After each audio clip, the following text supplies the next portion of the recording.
Welcome to value creator blog और ये video education purpose के लिए। आज हम लोग डिस्कस करेंगे Nifty mid cap select Nifty.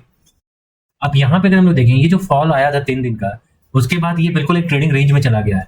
ये फॉल जो है इस वाले लो को नहीं निकाला, ठीक है। 11,956 ये लो था 23 जुलाई का, तो इसके नीचे नहीं गया है अभी तक, और ये फाइनली ऊपर और 20 EMA के ऊपर ट्रेड कर रहा है। अब हम लोग इस चीज को ध्यान से देखें तो कई लोग इसको ये कह रहे हैं कि ये बियरिश फ्लैग है, ठीक है, ये बियरिश फ्लैग की तरह बिहेव कर रहा है।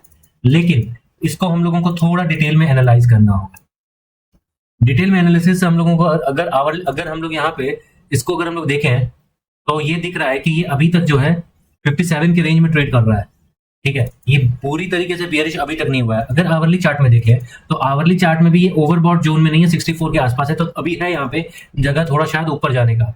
Probably there are high chances की हो सकता है कि मार्केट थोड़ा ऊपर जाए। अब हम लोग देखते हैं ये वाला जो जोन है, ये वाला जो जोन है, यहाँ पे एक ब्रेकआउट आया है और एक ब्रेकआउट आने के बाद इसको रिटेस्ट किया गया। ये वाला जोन क्या है, 12,715 का। तो 12,715 का रेसिस्टेंस जो था, ये जो जोन है, ये रेसिस्टेंस जोन है 12,715 का, जिसको मार्केट एक ब्रेकआउट किया है। और ये ब्रेकआउट कहाँ से पता चल रहा है, ये वाला जो कैंडल है, स्मॉल कैंडल, ये ब्रेकआउट कैंडल है, ठीक है। ये कैंडल हो गया आपका ब्रेकआउट कैंडल, ठीक है। अब ये जो ब्रेकआउट कैंडल है, उसके बाद यहाँ पे एक रिटेस्ट हो रहा है। अगर हम लोग लोअर टाइम फ्रेम पे जाके देखें तो इसका ये वाला जो कैंडल बना है, ये कैंडल रिटेस्ट कैंडल है, ठीक है। ये कैंडल हो गया रीटेस्ट कैंडल, ठीक है। जैसे ही रीटेस्ट कैंडल, ठीक है, और जैसे ही मार्केट इस वाले हाई के ऊपर ट्रेड करने लग जाए, ये हाई कौन सा है, 12,734 का जो हाई है, ठीक है। ये जो 12,734 का हाई है, इसको हम लोग अदर दूसरे कैंडल से मार्क करते हैं। 12,734 का जो हाई है, 12,734 का जो हाई है, वो बाइंग जोन है, बाइंग जोन है। किसी भी तरह का बाइंग या सेलिंग करने के पहले अपने फाइनेंशियल एडवाइजर से जरूर बात करें। ये मेरा एक पर्सनल व्यू है, ठीक है। अब ये 12,734 का जो एरिया है, वो मार्केट जैसे ही ट्रेड करने लगेगा इसके ऊपर, प्रोबेबली ये बुलिश हो जाएगा, ठीक है। और ये बुलिश हो जाएगा तो यहां अगर हम लोग देख सकते हैं तो यहां मार्केट एक गैप छोड़ा हुआ है, यहाँ पे एक गैप है जिसको कहेंगे, ठीक है, गैप। यहाँ पे गैप, ये जो गैप है मार्केट इसको फिल करने का कोशिश करेगा, ठीक है। तो काफी दिन हो चुका है इस गैप को, ये गैप फिल नहीं हुआ है, तो प्रोबेबली मार्केट ये कर सकता है कि इस गैप को यहाँ पे फिल करने का कोशिश कर सकता है। अब हम लोग इसको थोड़ा सा रीड्रॉ करने का कोशिश करें तो यहाँ पे अगर हम लोग एक ट्रेंड लाइन ड्रॉ करने का कोशिश करेंगे प्रोबेबली, तो ऐसा कुछ, ठीक है, ड्रॉ कर हो सकता है कि हो। तो हम लोगों को ये पता चल रहा है कि ये प्रोबेबली एक चैनल में भी है, ठीक है।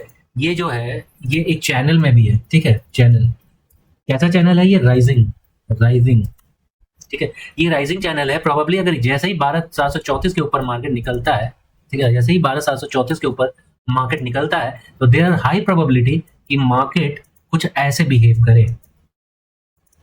हाई प्रोबेबिलिटी है कि मार्केट ऐसे बिहेव कर सकता है आने वाले टाइम पे, ठीक है। ये प्रोबेबली हो सकता है मार्केट का अगला बिहेवियर, ठीक है। तो देयर आर हाई चांसेस कि मार्केट हम लोगों को एक हाई बनता हुआ यहाँ पे दिखे, एंड प्रोबेबली फिर ये जो एरिया है या ये जो जोन है, यहाँ पे हो सकता है कि एक या तो लोअर लो बने, लोअर लो बने, ठीक है, या तो फिर एक हायर लो बने। जैसे ही ये लोअर लो या हायर लो कुछ भी बनता है, ठीक है, और उसके बाद एक यहाँ पे, ठीक है, बियरिश एनगल्फिंग बन जाए। क्या बन जाए, यहाँ पे इस वाले जोन में बियरिश एनगल्फिंग कैंडल बन जाए, ठीक है, बियरिश एनगल्फिंग कैंडल, कैंडल बन जाए, ठीक है। अगर ये ऐसा करता है, बियरिश एनगल्फिंग कैंडल बनता है, यहाँ पे अगर बियरिश एनगल्फिंग कैंडल बनता है, तो प्रोबेबली हम इसको फिर कह सकेंगे कि ये डबल टॉप बन गया। और डबल टॉप जैसे ही ये बनता है एक बियरिश एनगल्फिंग कैंडल के पास, तो एरिया ऑफ कौन सा जोन ये हो जाएगा, ये जोन 13,000 के आसपास, यानी 13,000 के आसपास, 13,000 के आसपास ये zone of area of selling हो जाएगा, ठीक है। ये एरिया ऑफ सेलिंग हो जाएगा 13,000 के आसपास। तो ये लेवल काफी इंपॉर्टेंट हो जाता है कि मिड कैप सेलेक्ट निफ्टी के लिए कि 13,000 का लेवल। तो हम लोग यहाँ पे एक समराइज करते हैं कि समराइज क्या करें, समराइज करते हैं कि आखिर मार्केट प्रोबेबली कैसे बिहेव कर सकता है आने वाले कुछ वीक्स में। तो इसका समराइजेशन ये है कि पहला ये है कि मार्केट प्रोबेबली बुलिश है कहां तक, ठीक है, मार्केट कहां तक जाएगा? मार्केट जाएगा आपका प्रोबेबली 13,000 तक, ऐसा हो सकता है। दूसरा बात क्या है कि मार्केट जो हो जाएगा वो हो जाएगा बियरिश आफ्टर आफ्टर 13,000। ठीक है, 13,000 के बाद ये बियरिश हो जाएगा। तो हम लोगों का मोटा मोटा ये है। तो हम लोग अभी आने वाले कुछ वीक के लिए, for few weeks, for 1 week और सो, 1 वीक और सो वी बिकम बुलिश। ठीक है, अभी के लिए यही समराइज फॉर्म में हम लोग रखते हैं। तो आज के लिए बस इतना ही। Thank you.